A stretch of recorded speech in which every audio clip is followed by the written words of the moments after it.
I never thought the happiest day of my brother's life would become the moment my entire heart shattered into 1,000 broken pieces that I still feel today. Hi, everyone. My name is Lily, and for the last 28 years, I have lived and breathed for one person only, my little brother David. I raised him like he was my own precious child, pouring every ounce of love and strength I had into him. Our parents were taken from us far too early in a heartbreaking car accident when I was just 17 and David was only 7. In that single devastating moment, our whole world turned upside down. There were no grandparents, no close relatives who could step in fully, and the thought of strangers taking him away from me was unbearable. So I stepped up. I became his mother, his father, his protector, his teacher, and his biggest cheerleader all at once. I gave up my own dreams, my chance at higher education, and every opportunity to build my own life so that he could have a bright future filled with possibilities. For years, I whispered to myself in the quiet nights that it was all worth it, that his happiness was my reward. Until that one fateful moment at his wedding when I saw her face, and everything I had believed in, everything I had sacrificed for, came crashing down around me like a storm I never saw coming. Let me gently take you back to the beginning so you can truly understand how deep this wound goes and why it cut me so profoundly. After our parents died, the silence in our small home in the city felt suffocating. Friends and distant family offered to take David in, saying it would be easier for a young girl like me to start fresh. But I refused every single time with a quiet determination that surprised even me. I fought through the paperwork, the meetings, and the doubts. I worked 2 jobs without complaint, one at a local cafe during the day and another doing bookkeeping for small businesses late into the night. I cooked simple meals, cleaned our little apartment until it sparkled, studied when I could find a spare moment, and made sure David never once felt the heavy emptiness that I carried in my chest every single day. I remember sitting beside his bed during those stormy nights when nightmares would wake him. I would stroke his hair softly and whisper, "I'm right here, David. Your big sister Lily is always going to be here for you." He would grip my hand so tightly, his small fingers trembling, like I was his entire universe. Those tender moments kept me going when the exhaustion threatened to pull me under. I let go of my own college scholarship without hesitation. It was a full ride to study literature, something I had dreamed about since I was a little girl, losing myself in books. But David needed school fees, new clothes for growing feet, and someone to help with his homework after class. So I stayed behind, watching my friends graduate, travel the world, fall in love, and build exciting careers. They would call me sometimes, their voices full of sympathy mixed with excitement about their new lives. "Lily, you're still so young. You deserve to think about yourself, too." I would smile through the phone and reply softly, "David is my everything right now. When he's strong and standing on his own, then maybe I'll find my way." Eventually, he did stand tall. David studied with such focus, earned a scholarship to a good university, and landed a promising job at a respected company in finance.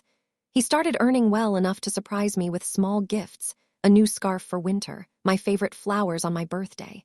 He called me his superwoman, his rock, the reason he worked so hard. For the first time in so many long years, I allowed myself to feel truly proud. I felt like all those hidden tears, all those sacrifices I never spoke about, had finally bloomed into something beautiful. Our bond felt unbreakable, like the family we had rebuilt from ashes. But in the last couple of years, I began to sense a subtle shift, like a shadow slowly creeping over our close relationship. David started coming home later from work, his conversations shorter, his eyes sometimes distant when we sat together for dinner. He stopped sharing the little details of his day the way he used to, the funny stories from the office, or his dreams for the future. I told myself it was just the pressure of adulthood settling in. Maybe he needed space to grow into the man I had raised him to be. I pushed down that quiet, uneasy voice inside me that whispered something deeper might be wrong. After everything I had poured into him, surely he would never keep anything important from me, or so I desperately wanted to believe. Then came the day he told me he was getting married. His face lit up with pure joy as he showed me her photo on his phone, his voice bubbling with excitement. "Lily, her name is Angel. She's amazing, kind, and smart. You're going to love her so much, sis. She feels like the missing piece." I hugged him tightly, forcing a warm smile, and said all the encouraging words a proud sister should. But when I looked closely at her picture, a strange chill ran through me. Something about her features felt faintly familiar, like a ghost from a forgotten chapter. I couldn't quite place it, so I brushed it aside as wedding nerves. My baby brother was getting married. This was supposed to be our shared victory, the beautiful ending to all my struggles. I threw myself completely into the wedding preparations with all the love I had. I wanted the day to be flawless, a celebration worthy of the life we had built together. I used what little savings I had to buy thoughtful gifts for her family. I helped design parts of the decor, choosing soft colors and flowers that reminded me of hope. I stayed up late sewing details on David's suit and even created a special embroidered handkerchief for him to carry, just like our mother might have done. Every relative and friend who visited praised me endlessly. "Lily, you raised him so beautifully. What a fortunate girl Angel is to join such a devoted family." I would beam quietly, my heart swelling with a sense of value I hadn't felt in years. For once, I felt truly seen, not just as the background supporter, but as someone who mattered. The wedding day finally arrived, filled with magic and anticipation. The venue was stunning, elegant lights twinkling like stars, fresh flowers filling the air with sweet perfume, and the warm aroma of delicious food welcoming everyone. I wore a graceful, soft blue dress that David had picked out especially for me, saying it matched my eyes. I bustled around happily, helping with last-minute arrangements, greeting guests with warm hugs, and making sure every detail felt perfect. My heart felt so full it could burst. This was the moment I had worked my entire life toward, seeing David happy and settled. Then the announcement came that the bride was arriving. Everyone stood with excitement. The music swelled beautifully. I turned toward the entrance with a proud, joyful smile, ready to welcome my new sister with open arms. And that's when I saw her walking in gracefully, dressed in that flowing white gown, her face radiant under the soft lights. I froze completely. My blood ran ice cold. My legs felt weak beneath me. The smile on my face vanished in an instant, replaced by a wave of disbelief. It was her. Angel wasn't just any woman. She was the same Angel who had quietly destroyed my life 10 years earlier, leaving scars I thought had finally healed. Back then, I was 23 and still daring to hold onto a fragile hope that life might offer me something personal and tender. I had met a wonderful man named Michael through mutual friends at a community gathering. He was gentle, understanding, and seemed to truly see the weight I carried with David. We began talking softly at first, then deeper. Those conversations slowly blossomed into real feelings. For the first time since losing our parents, I allowed myself to dream quietly about marriage, about building a small family of my own while still caring for my brother. Angel was my closest friend during that hopeful time, or at least that's what I believed with all my heart. We had met at a local evening class where I taught some subjects part-time. She would listen patiently to my stories about raising David, offering comforting words and laughter that made the hard days feel lighter. She knew how much I cared for Michael. She knew my fears about balancing love and responsibility. She knew my vulnerabilities. Then one ordinary afternoon, everything shifted without warning. Michael grew distant, his replies shorter, his warmth fading. When I finally gathered the courage to ask what was wrong, he told me he had heard troubling things, rumors that painted me in a painful light, that my character wasn't what it seemed, that I was perhaps more interested in stability than genuine connection, that I had been seen in ways that didn't match the woman he thought I was. I was stunned into silence. I cried for days in private, begging him to believe the truth, but the damage had already taken root. He chose to walk away, leaving me with questions that echoed endlessly. It took time, but the truth eventually surfaced. Angel had been speaking to Michael behind my back, weaving careful lies and sharing fake concerns that planted seeds of doubt. She had even created small deceptions to make her words seem believable, all because she had developed feelings for him herself. When her plan didn't unfold as she hoped, she simply moved on without a word of remorse or explanation. She vanished from my circle like our friendship had never existed, leaving me to pick up the shattered pieces alone. And now, a full decade later, here she was, walking elegantly toward my brother as his bride, smiling as if the past had never happened. I felt the room spinning around me. David noticed my sudden change and leaned in close, whispering with concern, "Lily, are you all right? You look pale." I forced a weak smile and nodded, but inside I was crumbling. All those years of selfless love, all the quiet sacrifices I had made without ever asking for anything in return, and he had unknowingly chosen the one person who had once betrayed me so deeply. Throughout the ceremony, I stood there motionless like a shadow, watching them exchange vows and rings under the glowing lights. Every time Angel glanced my way with that sweet, innocent smile, it felt like a fresh wound reopening. She didn't seem to recognize me right away at first. 10 years had changed my appearance. I looked wearier, more mature, carrying the invisible weight of responsibility. But I remembered her clearly. Every calculated word from the past, every hidden action. That evening, after the celebrations ended and David and Angel left for their new home together, I sat alone in my quiet apartment. The laughter and music from the day still echoed in my ears as I cried like a lost child. All the buried pain rushed back in waves. The betrayal by Angel, the heartbreak with Michael, the years I had quietly given away. And now, my own brother, the boy I had nurtured with every beat of my heart, had brought her back into our lives without knowing the truth, or perhaps without realizing how much it would cost me. For several long days afterward, I kept my silence. I didn't want to cloud his new happiness.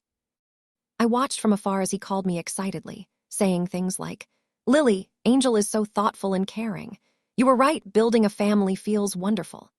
Each word landed like a quiet knife, twisting deeper. But the more I sat with the memories, the more a new feeling began to stir inside me. The heavy sadness slowly sharpened into something clearer, something stronger and more resolute. I was finished being the silent, ever-giving sister who faded into the background. I was done remaining invisible and unheard. It took me nearly 3 weeks of careful thought and quiet strength to decide exactly how I would reclaim my power. I wasn't interested in loud confrontations or dramatic scenes that would only bring more chaos. No, my response had to be thoughtful, truthful, and deeply impactful. It had to come from the honest story I had carried silently for 10 long years, a story that deserved to be told. I began gathering everything I needed with steady hands. Old messages I had saved from that painful time. Screenshots of conversations where Angel had once slipped and revealed her intentions. Even a few voice notes from mutual friends who remembered the real events. I reached out gently to a couple of people from back then who knew the full picture, and they shared their memories without hesitation. Piece by piece, I built a clear, undeniable truth. Then I waited for the right moment, a special family gathering at their new home, where close relatives had been invited to share a warm meal and offer blessings to the newlyweds.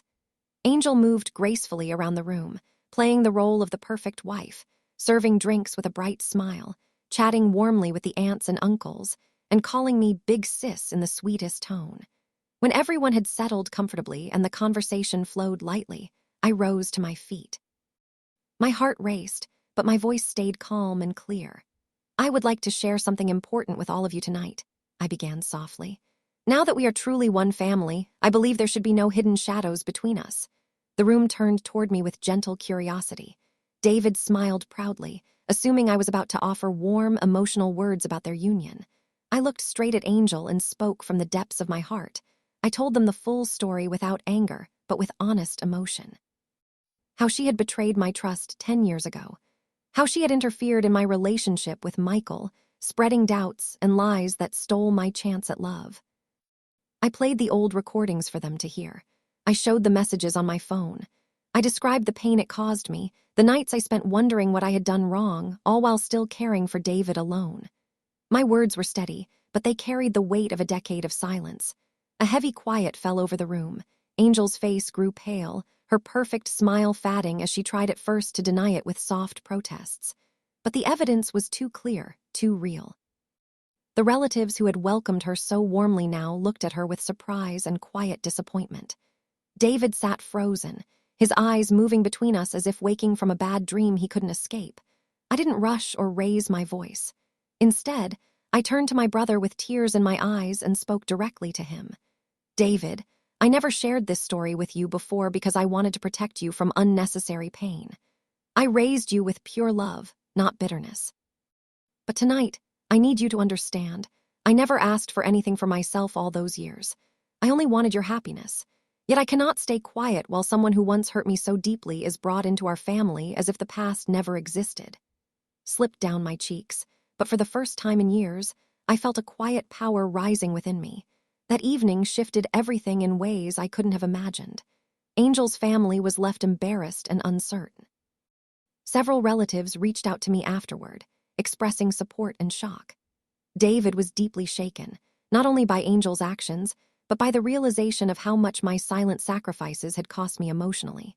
In the months that followed, their marriage faced real challenges and difficult conversations. Angel tried speaking to me privately once, offering quiet apologies and explanations, but I met her eyes calmly and said, "Some betrayals leave marks that words alone cannot erase. You showed me that long ago." Eventually, David made his decision with a heavy heart. He couldn't move forward knowing the truth had been hidden and that it had wounded the sister who had given him everything. They parted ways quietly after some time, without public fights or bitterness, simply a necessary step toward honesty. I never took joy in her sorrow. I didn't seek revenge with cruelty. But I did feel a profound sense of release, like finally setting down a burden I had carried alone for too long. Today, David and I have grown even closer through this. He sat with me one quiet afternoon, tears in his eyes, and apologized deeply for not seeing my pain sooner. He promised he would never again take my love or guidance for granted. I have started carving out space for myself at last. I signed up for an online literature course that brings me joy. I take short trips to the countryside when I can. And I'm learning, day by day, to live for Lily too, not only for everyone else. If there is one gentle lesson I want you to carry from my story, it's this. Love and sacrifice are precious gifts, but they must never cause you to disappear from your own life. When betrayal touches the deepest parts of your heart, especially from those you've given everything to, you have every right to stand tall and speak your truth. Not out of hate, but from a place of self-respect and healing. Sometimes the most powerful form of justice isn't loud or dramatic. It's simply choosing no longer to remain silent. Thank you for sitting with me through my story today. If you have ever been the one who gave endlessly only to feel broken in return, please know you are not alone in that pain. Your voice still holds strength. Your feelings deserve space. And one day, you too may pause in a frozen moment and then finally choose to rise and honor yourself. I'm Lily, and this was my honest truth.